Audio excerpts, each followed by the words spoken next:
Hello and welcome along to the Property Academy podcast. I'm your host, Ed McKnight. And I'm Andrew Nichols. And today on the show, we are once again joined by Kyle from Informed Property Inspections. And we've got a great topic today. We're going to be talking about the main problems to look out for in each kind of decade of property. So we're going to first of all talk about pre-50s. We're then going to be talking about the main problems in 50s, 60s, 70s, 80s, 90s, and so on. Because there are common building faults that you'll often see depending on when a property was built, and just things to look out for. So, Kyle, take it away. What are the main issues you often come up with buildings that are built pre-50s? Well, pre-1950s, we have a lot of issues with the electrical wiring, especially with houses that have been renovated 3, 4, 5 times. You can be keying into old electrical systems which are well and truly out of date and no longer fit for purpose. So you can have cloth-wrapped cables, you can have very early rubber-wrapped and plastic-wrapped cables, which just don't cut it in today's market. It's actually a requirement from most of the insurance companies to upgrade. Yeah, So, I know that a lot of clients I know they've bought or owned older properties really struggle with that insurance piece. So anything, I think 1930s is kind of often the question on an insurance questionnaire. Yes. And if it hasn't been rewired, you're basically not getting insurance because the likelihood of a fire or something like that is far greater with one of these older systems. So the checklist for pre-1935 is actually the wiring, plumbing, and the piles. Right. So you've got to determine that all three of those are in really good, robust condition. And actually the plumbing, there was an old type of plastic that they used or something like that. Yeah, that was one of the Dux ones, which Yes. is essentially a black plastic. Yes, black plastic. Absolutely notorious for leaks. So Really? if you're going through a property, you find it, you essentially want to pull it out and get it upgraded before it leaks on you, because it will And leak. for anyone that doesn't realise what a drastic issue leaks can be in a house, we'll cover some more of that later on. And just walk me through as well, Kyle. Let's say that you've bought or you're looking at a property that was built in the 1930s. It needs to be rewired. What's the cost to remedy of that? Ballpark? Yep, depending on the house, it can be anywhere from sort of 7,500 up to 11,000, and that will give you new switchboard, new feed straight in, because quite often you have to upgrade the supply from the street as well, depending on how old the house is and whether it's been renovated. So. And so an easy way of spotting these is those old, like I have in Wilson's Road, porcelain boxes, and then they've got the old fuses that you go in and actually put them in yourself rather than flick a switch, right? Yeah, so they were common right through the late 70s. Oh, that really? style. Wow. Yeah, so you're actually looking for the old marble style switchboards. Yes. Sorry, that was what I meant. Yes, I knew. Yep. Yeah. So if you've got those, that's a pretty key indicator. And at the switchboard, if you can see the exposed ends of the wires going into the fittings and into the brass bars, that's a pretty key sign that you need to get someone with a wee bit more knowledge. Or to find check it another out. house. No, not necessarily. A new switchboard on the old house, and away you go. Yeah.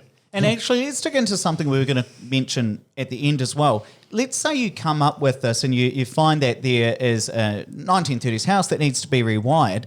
Andrew, in your experience, does that mean that you stay away from it and you don't buy it, or do you use it as a negotiation technique? Oh, it's certainly there are some properties that I've bought that maybe I would not have if I'd known the cost of my renovations as robustly, but there's still money in everything. So you just have to look at it on its merits and say, hey, look, if I do have to spend $10,000 to fix this to a higher standard that anyone else when I sell it is going to accept, then is it still a deal? And you just have to factor all of these kind of costs in. So take everything on its merits and run the numbers, because it's all about money when it's all about the bottom line when it's investing. It is, and then there's also the other component that a condition of every contract is obtaining insurance. Yeah. If you can't get insurance, you're not alone. Every other potential purchaser will have the same problem.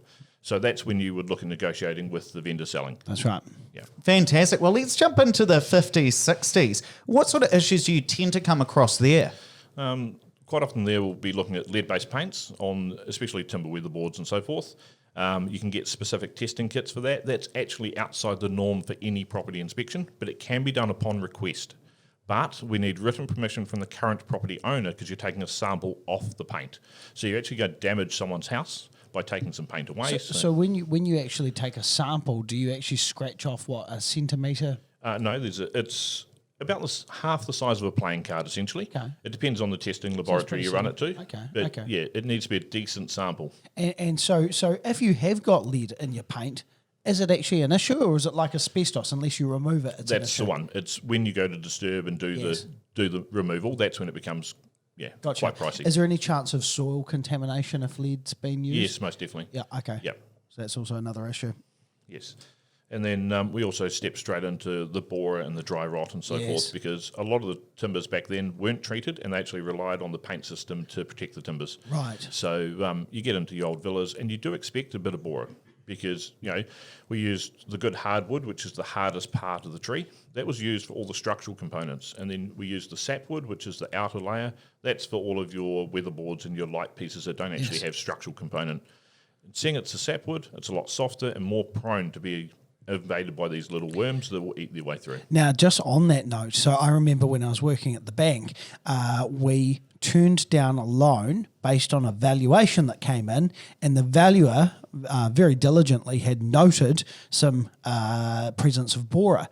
And so as a result, we considered the security to not be structurally sound, which was a pretty extreme, result, because it meant that this person couldn't buy this house, and I think they might have gone unconditional or something. So it's something you really have to be careful with. Just for any of the younger people listening to the show who might not have been born in the 50s and 60s, what is Borah? Well, Borah is commonly called like a wood worm, but it's actually a tiny little beetle. And it lays its larvae, and the larvae eat a pathway through, and they normally follow down the length of the timbers. So they'll have one entry point, and they could actually go back and forwards 30, 40, 50 times inside the timber. So you'll see tiny pinholes, but you could have really extensive damage behind that. So that's when you really do need to consider bringing in an independent specialist who can work out, is it structurally damaged? Can we repair it easily? What do we need to do for treatment? So it makes it structurally unsound because these beetles have been eating, do. I guess, the timber. Yeah, some timbers you can actually pull apart with your bare hands. Yeah, I've seen that, and so in a lot of cases, people use Borah bombs or something like that to kill them. But do you have to obviously replace the timber which has been infected if it's significant? You can leave some in place depending on location, but generally speaking, you would remove. Yes. But if you use a nice aggressive approach and spray treat it, you'll kill all the wee Borah bugs and all the larvae and everything there, but that should always be undertaken by that pest removal specialist. Let's talk about the 70s and 80s then. What sort of challenges do you see there? Well, 70s and 80s actually tend to be one of the better periods until we sort of hit our new modern era, which is from 2004 on. Both in music and in building, by the sounds of it. Agreed, yeah, definitely. So we tend to have standard construction, which is brick veneer. It's the home of Summer Hill. So Summer Hill Stone came out, which is the brick veneer, which is on pretty much every parent's house. Yeah. And it's got the lovely brown mortar or the pinky mortar, and they tend to be some of the best built. They've got good quality timber. We started using treatment for the timber framing back around the 70s and 80s, and everything came through pretty good. But we did introduce a couple of new products, which tend to be asbestos and formaldehyde. So they are not overly friendly, but the great thing is the formaldehyde is pretty much leached out and gone by now, so we don't need to be too concerned about that generally. But the asbestos can be anywhere from your stippled ceiling through to your soffit linings, your roof covering. So dichromatic tiles on a house, which are the lovely metal tiles with a stone chip finish, a lot of those have got asbestos in the glue. And then you look at your vinyl and underlays. Some of your vinyl and underlay actually have asbestos fibres because apart from the fact it's a deadly product, it lasts forever. So that's why it was put into the building market. It's a good product, except it's carcinogenic. And just for anyone doing renovations, you really have to be careful on this. Wilson's Road, the famous Andrew Nicol renovation project, I removed some what I thought was hardy board, which looks quite similar to asbestos, and about 3/4 of the way through removing this and breaking these boards up and chucking them into a skip, my friend said, "Hey, this says asbestos on the back of it," and we realised we were breaking asbestos. Yeah. We'll dig more into that. There's a story in that. Let's skip through to the 90s, through to the noughties, because you mentioned that things changed in 2004. What was that? Well, 2004 was when we started introducing the cavity system into houses because we'd had so many issues regarding our beautiful Moroccan-themed homes. So we thought flat is beautiful, and we went for plaster finish on pretty much everything, everywhere. So it went from the exterior wall cladding on vertical to horizontal sections to the top of parapets, and we relied on a up to 3mm coat of acrylic or cement and paint. and it was deemed to be good at the time, but we found out pretty quickly that it wasn't up to standard. So with that, we've had the whole leaky home crisis, which we still see regularly in the media, and it's something we need to be pretty aware of. And actually, I just met with some investors in Wellington a couple of weeks ago, and they had spent $500,000 of their own money to bring their house back up to a livable standard to deal with this. Yes. That's heartbreaking there, isn't it? Yeah, I've got a friend who's a builder, qualified builder, and his wife is a structural engineer, and they purchased a high-risk leaky home because they were sure that the section that was leaking was actually concrete block. Yet, when we did a quick double check, I said, there's no way we can support load across that. And it had to be polystyrene. And sure enough, it was. And we've spent over $45,000 on that on a small section of a house so far. Did you say I told you so? I tend to tell all of my friends to go get a independent inspection away from me. Yes. And then I will go through and do my own inspection, Yes. and then we'll compare both together. Yes. It just keeps everything nice Absolutely. and simple. Keeps means you can keep your friends. Exactly, but don't invite me to a housewarming. Yeah. Now, let's just dig into the last decades that we're going to talk about, which is from 2010 up to today. So have we solved all the issues? Are we building the best quality of houses today? Yes. And no. So the big yes is we learn from our mistakes. That's why the building code gets rewritten and rewritten and rewritten. If we started off with the old documents that we had, we probably thought they were pretty good. But the documents we are using now are good. Are they the best? No, they'll still get better. So we're using products out there now which are tested. They are guaranteed. There's decent warranties on things. So we've also learnt that we need breathable cavities. We need correct drainage, slopes, ground clearances, and so forth. So once we start factoring all of our past mistakes into the building code, we've fixed most of it. But you've got to remember that homes are actually built by people. We're only human, and the builders will make mistakes. There will be that row of nails forgotten on a roof. There will be a downpipe not connected or not sealed up properly. The big one is showers. When you step into most modern homes, we're talking acrylic liners for probably 90% of homes.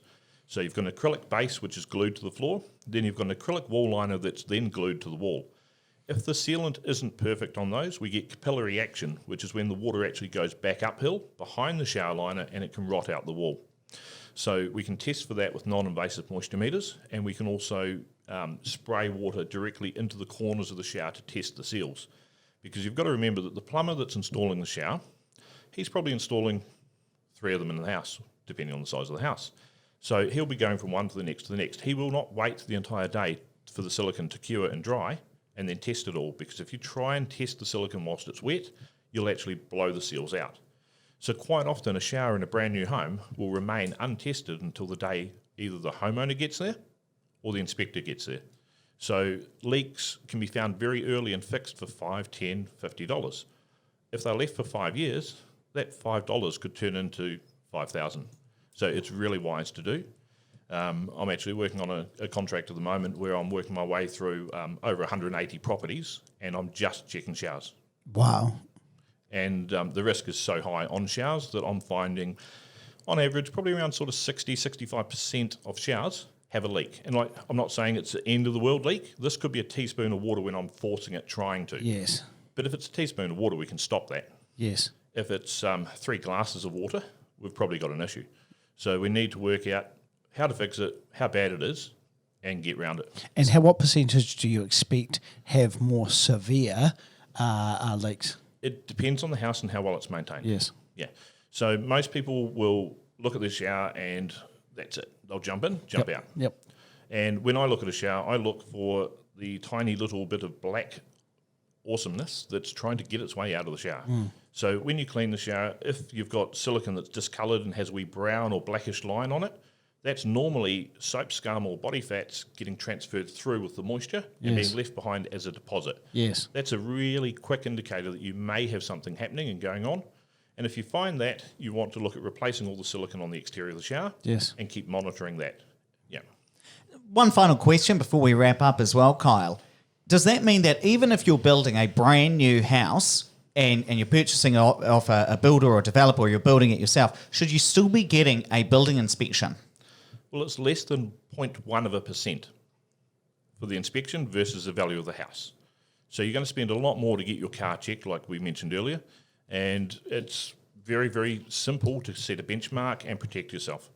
So short answer, yes, get it done. And actually, I was just saying off air before that obviously we work with investors all day, every day, and often at handover, they'll do this inspection themselves and or the property manager will. And this is something that I've been thinking a lot about in our process, making sure investors get this done so that someone actually goes and checks the schedule that they've signed up for versus what's actually been put in there, and that everything's functioning so you can deal with it right away.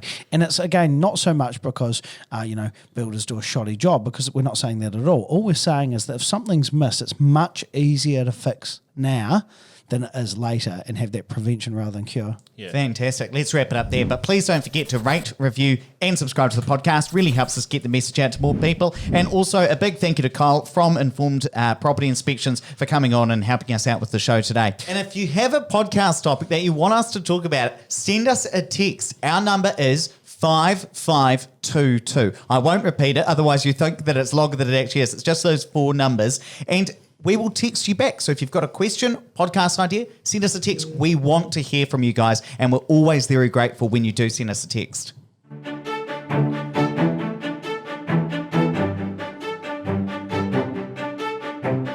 Thanks for listening to the Property Academy podcast. I'm your host, Epic Knight. And I'm Andrew Nicholl. We're going to be back again tomorrow with even more daily strategies, tactics, and insights to help you get the most out of the New Zealand property market. Until next time.